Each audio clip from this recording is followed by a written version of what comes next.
Tahun 2010 telah menghentakkan kesadaran. Sebagai negara kepulauan yang terletak di kawasan cincin api, kita mestinya sejak dulu membangun keakraban bersama alam. Bencana bertaburan sejak banjir bandang Wasior, gempa dan tsunami di Mentawai, diikuti dengan letusan Gunung Merapi di Yogyakarta.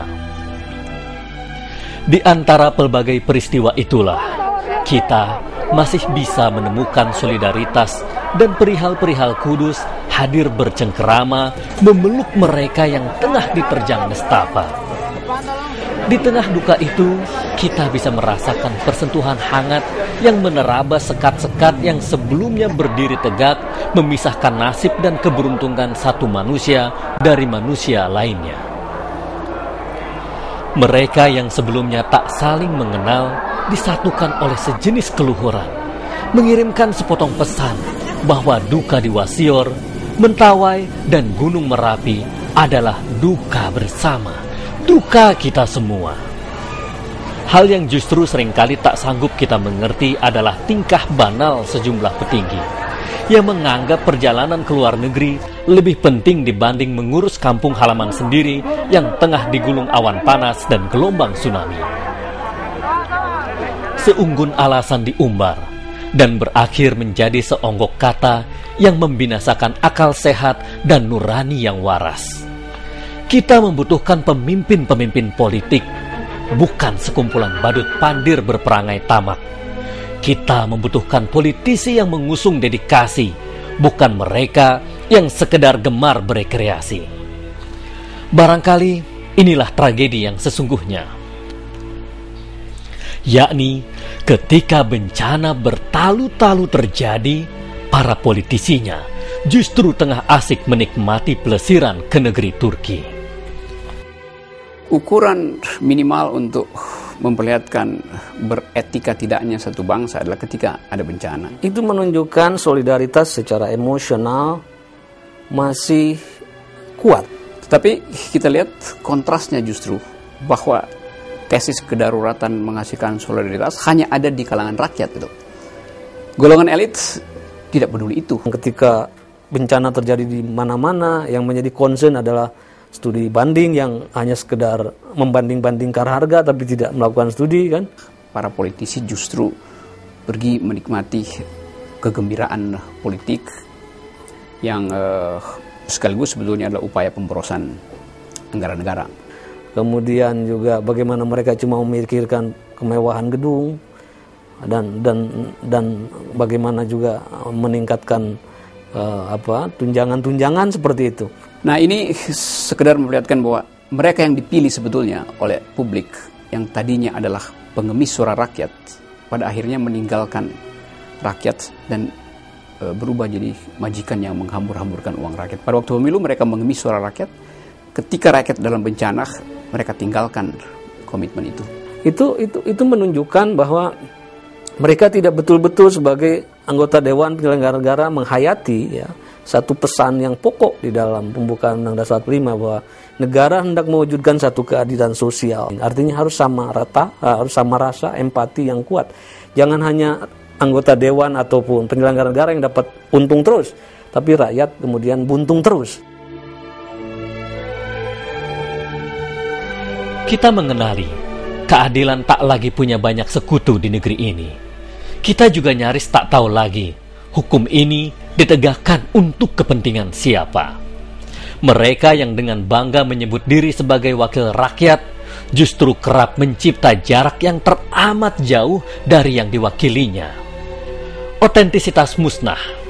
Kata-kata tak lagi serupa dengan perbuatan. Kata-kata dan perbuatan terlanjur gagal disatukan.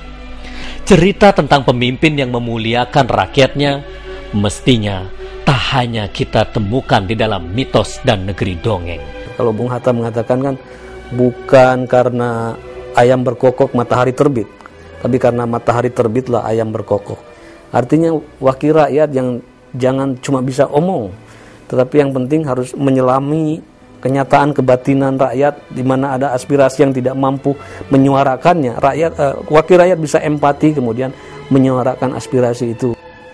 Wakil rakyat seharusnya datang dari rahim rakyat, bukan datang dari perjanjian politik.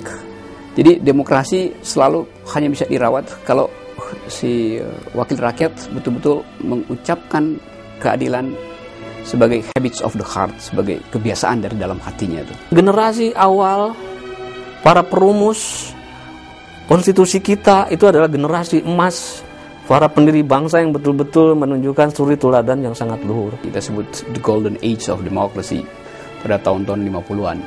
Saya ingin kasih contoh betapa misalnya Muhammad Yamin mengatakan, saya ingatkan satu hal katanya, bahwa yang kita susun sekarang ini adalah hukum dasar. Jangan sampai dalam hukum dasar yang punya dampak yang luas bagi kita dan rakyat ada sesuatu yang kita tidak masukkan ke dalamnya. Karena kalau kita tidak memasukkan sesuatu yang menjadi aspirasi rakyat ke dalam hukum dasar, itu dosa besar kita terhadap rakyat secara keseluruhan. Ethics yang kita bangun dari tahun 50-an pada awal kita berrepublik hilang dalam perjalanan sejarah kita, dan usaha untuk memulihkan itu memerlukan semacam saya sebut aja pendalaman luar biasa, satu dedikasi luar biasa dari elit, dan itu masih mungkin kita lakukan kalau partai politik bisa merubah wataknya dari pencari kuasa, pencari harta menjadi pemberi keadilan.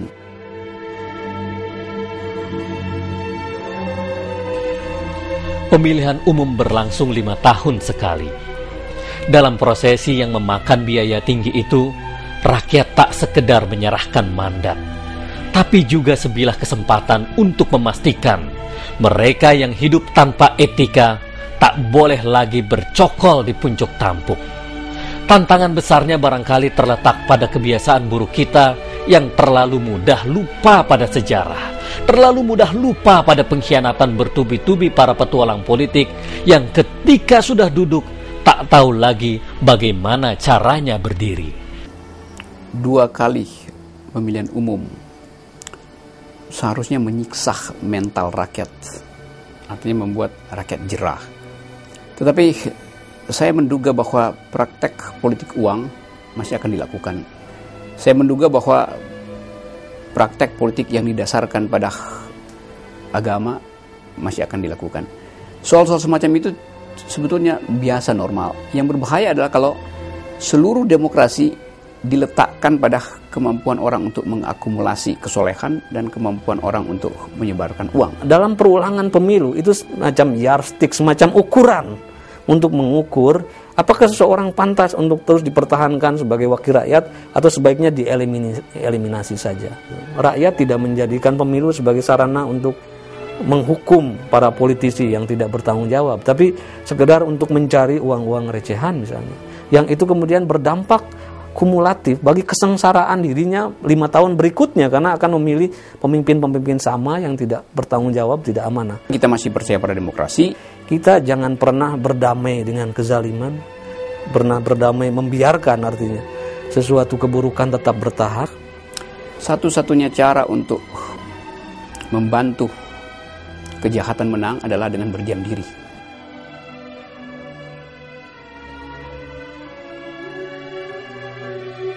Selamat tahun baru kepada seluruh rekan-rekan sebangsa dan setanah air. Semoga tahun baru membawa kebaruan dalam sikap jiwa, kebaruan dalam cara kita bertindak, dan kebaruan untuk membawa visi baru yang punya kemampuan untuk membawa Indonesia ke arah yang lebih baik.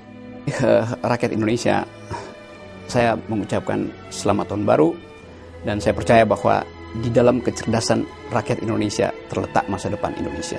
2011 adalah tahun di mana kita berupaya untuk memulai mewujudkan harapan itu. Sekali lagi, selamat tahun baru.